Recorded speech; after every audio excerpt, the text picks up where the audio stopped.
வீட்ல அவன் இல்லன்னா கண்டிப்பா அவன் ஏதாவது பண்ணிருக்கு. இருங்க நான் போய் அங்க பாத்துட்டு வரேன். அவன் சட்டையை பிடிச்சு அரசியங்க நான் கேட்டு வரேன். நானும் வரேன். இல்ல இல்ல இருங்க, நீங்க யாரும் போக வேண்டாம். இப்ப இவங்க போறதுல உனக்கு என்ன பிரச்சனை? மாப்பிளைங்களா நடங்கடா, நானும் வரேன். இல்ல, இத பாரு, சொல்றேன் கேளுங்க. இங்க நடந்துட்டு இருக்கிற பிரச்சனைக்கும் அதுக்கும் அவனுக்கு சம்மதம் இருந்துச்சுன்னு வச்சுக்கோ, நானே என் கையால அவனை கொண்டுருவேன். நடங்கடா. இருங்க, அரசி காணாம போனது நமக்கே தெரியாது. அதுக்குள்ள எதுக்கு இன்னொரு பிரச்சனையை உருவாக்கணும்? என் வீட்ல இப்படி ஒண்ணு நடக்குதுன்னு ஏன் ஊருக்கே தெரிய வைக்கணும்? இவன் என்னதான் பண்ண சொல்ற? குமார் இருக்கானான்னு நான் போய் பாத்துட்டு வரேன். காதும் காதும் வச்ச மாதிரி நான் சுக்கா விசாரிச்சுட்டு வரேன். நான் போய் கேட்டுட்டு வரேன். இருங்க, கல்யாணம் நடக்குமானே தெரியல. இவங்க கல்யாணத்துக்கு வர வராகலாம். ஏமா உன்கிட்ட தான் பேசுறேன், காதுல விழுதா இல்லையா நான் பேசுறது?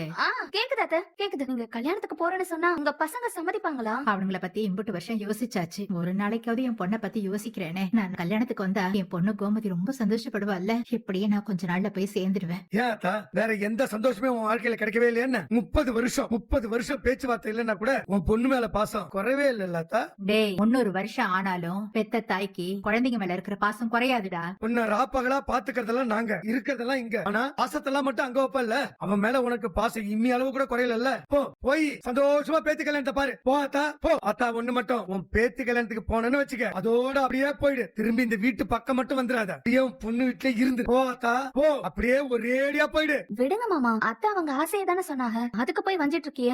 யாரு அவங்க திட்டுறாங்க? ஆசை நிறைவேறணும்னு தான் நானும் சொல்றேன். நல்லா போய் நிறைவேற்றிக்கிட்டோம். சொல்லு அத்தா.